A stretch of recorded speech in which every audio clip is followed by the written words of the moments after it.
Hello friends, very good afternoon. कैसे हैं आप सब? होप आप सब अच्छे होंगे। जैसा कि आप सब जानते हैं, ये इंपॉर्टेंट फॉरेन मार्केट स्ट्रेटजीज़ के बारे में आज हम पढ़ेंगे, जिसमें कि आज हम देखते हैं कि कौन कौन सी फॉरेन मार्केट स्ट्रेटजीज़ जो है ज़रूरी होती हैं।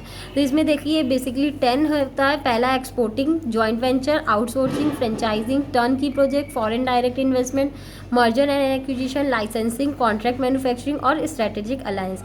ये 10 को हम लोग आइए देख लेते हैं इनका एक्सप्लेनेशन को कि इनका क्या मतलब होता है। तो देखिए फर्स्ट जो होता है वो हमारा होता है एक्सपोर्टिंग। एक्सपोर्टिंग क्या है? It is the process of selling goods and services produce in one country to other countries. Exporting में भी डायरेक्ट और इनडायरेक्ट। एक्सपोर्टिंग का मतलब होता है एक कंट्री से दूसरे कंट्री में सामान को बेचना, ठीक है, अपने गुड्स और सर्विसेज को बेचना। ये डायरेक्ट भी हो सकता है, जाके भी बेच सकते हैं, और इनडायरेक्ट भी हो सकता है, किसी के थ्रू भी भिजवा सकते हैं।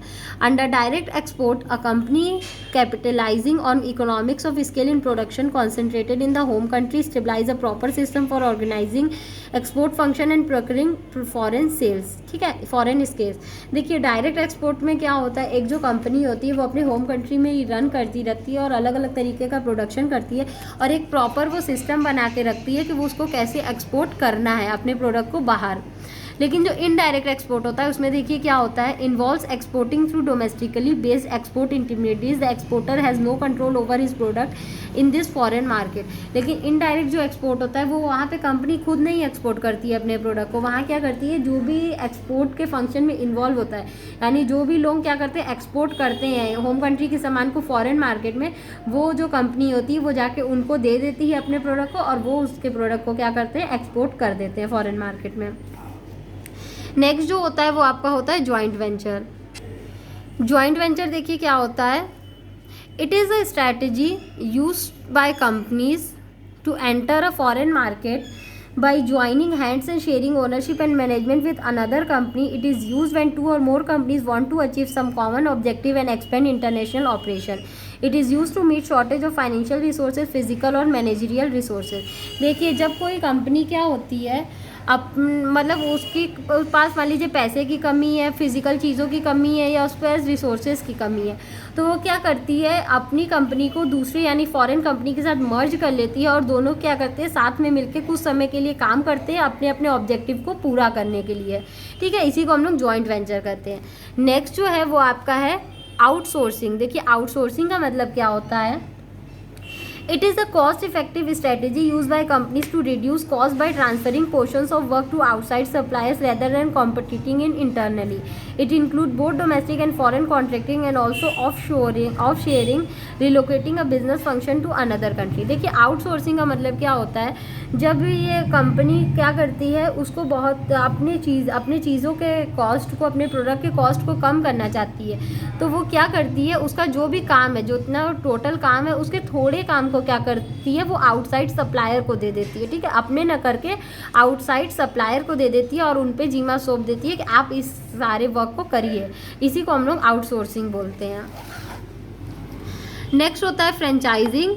It is a system in which semi-independent business owners franchises pay fees and royalty to a parent company franchisor in return for the right to be identified by its trademark, to sell its product or services and often to use its business format and system। देखिए franchise जैसा कि आप सब लोग जानते होंगे क्या करती है, जो भी एक कंपनी होती है वो मतलब दूसरी कंपनी जो होती है वो एक कंपनी से क्या करती है, एक परमिशन की तरह लेती है कि वो उसके प्रोडक्ट को क्या कर सकती है, उसी के ट्रेडमार्क पे यानी उसी के नाम पे सेल आउट कर सके, ठीक है, और उसके बदले वो उस कंपनी को पैसा देती है। जैसे कि आप एक एग्जांपल भी ले सकते हैं मैकडॉनल्ड्स का। मैकडॉनल्ड्स यहाँ पे मतलब बेचती है, तो ये क्या है, एक फ्रेंचाइजिंग कंपनी की तरह आप उसको मान सकते हैं।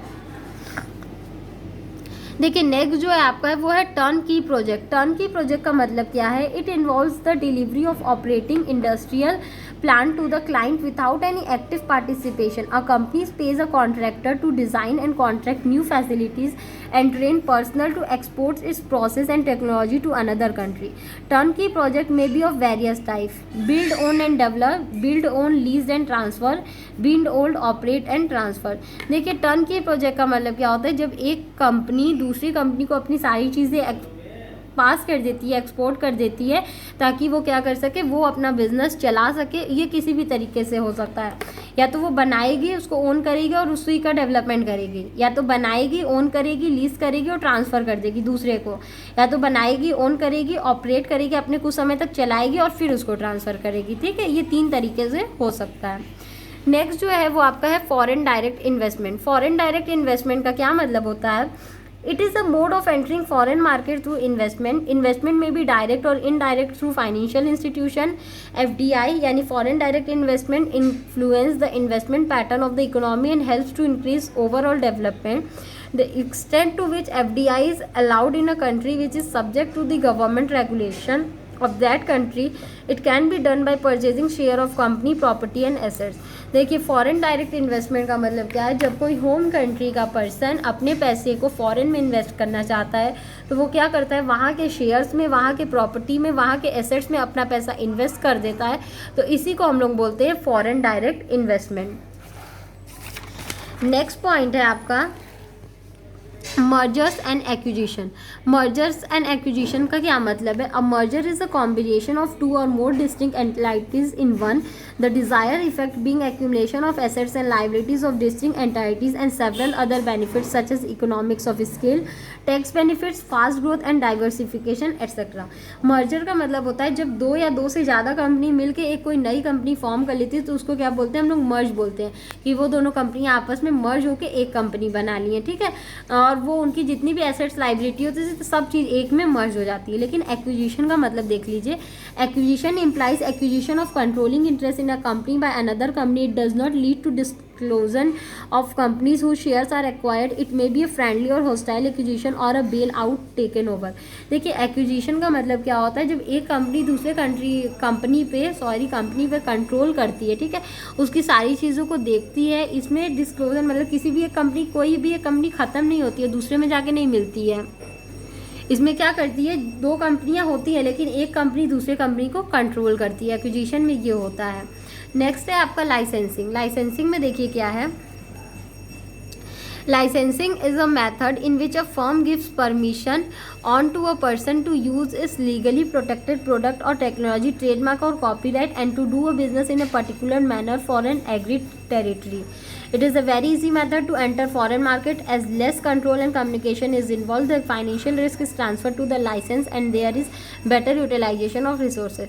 लाइसेंसिंग का मतलब होता है ये एक ऐसा मेथड होता है जहाँ पे फर्म क्या करती है, एक पर्सन को परमिशन दे देती है कि ठीक है, आप उसके ट्रेडमार्क पे, उसके कॉपीराइट टेक्नोलॉजी पे, उसके प्रोडक्ट पे आप उस प्रोडक्ट को यूज़ कर सकते हो, आप सेल कर सकते हो। यानी उस पर्टिकुलर कंपनी, एक जो कंपनी रहती है वो अपने प्रोडक्ट को एक पर्सन को सेल कर देती है कि ठीक है, वो परमिशन दे देती है कि आप उसके प्रोडक्ट को क्या कर सकते हो, बेच सकते हो। नेक्स्ट है आपका कॉन्ट्रैक्ट मैन्युफैक्चरिंग। देखिए, कॉन्ट्रैक्ट मैन्युफैक्चरिंग का क्या मतलब होता है? When a foreign firm hires a local manufacturer to produce their product or a part of their product, it is known as contract manufacturing. देखिए, कॉन्ट्रैक्ट मैन्युफैक्चरिंग क्या होता है? जब मान लीजिए कोई फॉरेन में एक फर्म है, वो क्या कर रही है, वहीं के एक मैन्युफैक्चरर को हायर कर ली कि ठीक है, तुम मेरा प्रोडक्ट बनाओ या मेरे प्रोडक्ट का कोई पार्ट बनाओ, तो उसको हम लोग क्या बोलते हैं? Contract manufacturing. This method utilise the skills of a local manufacturer and help in reducing cost of production. The marketing and selling of the product is the responsibility of the international firm. देखिए, वो क्या करेगी, केवल एक person को higher कर लेगी, ठीक है, कि तुम मेरा प्रोडक्ट बना दो। उसके बाद बेचना और खरीदने की जिम्मेदारी उस कॉन्ट्रैक्टर की नहीं होती है। उसके बाद उसके सेल करने की और बाय करने की सारी जिम्मेदारी क्या होती है? इंटरनेशनल फर्म की होती है। केवल जो कॉन्ट्रैक्टर होता है वो आता है और उस प्रोडक्ट को या उस प्रोडक्ट के किसी भी पार्ट को बना के चल जाता है। नेक्स्ट जो होता है और लास्ट है आपका स्ट्रेटेजिक अलायंस। स्ट्रेटेजिक अलायंस का क्या मतलब है? It is a voluntary formal agreement between two companies to pool their resources to achieve a common set of objectives while remaining independent entities. It is mainly used to expand the production capacity and increase market share for a product. Alliance help in developing new technologies and utilizing brand image and market knowledge of both the companies. ये भी basically merger acquisition के द्वारा है। Strategic alliance जहाँ पे दो या दो से ज़्यादा कंपनियाँ आपस में मिल जाती हैं और अपने ऑब्जेक्टिव को पूरा करने के लिए वर्क कर करती हैं, जिसमें कि वो क्या करती हैं, नई नई टेक्नोलॉजी का यूज़ करती हैं, अच्छे अच्छे ब्रांड का यूज़ करती हैं, अच्छे मार्केट नॉलेज को गेन करती हैं और अपने कंपनी को रन करती हैं, ताकि वो ज़्यादा से ज़्यादा प्रॉफिट अर्न कर सके और कस्टमर को सेटिस्फेक्शन दे सके। तो होप आपको ये वीडियो समझ में आया होगा। फिर भी किसी को कहीं कोई भी प्रॉब्लम हो तो आप मुझे कमेंट सेक्शन में कमेंट करके पूछ सकते हैं। Thank you so much. Please like, subscribe and share my channel. किसी को भी नोट्स चाहिए तो मेरा डिस्क्रिप्शन बॉक्स चेक कर सकता है। Thank you.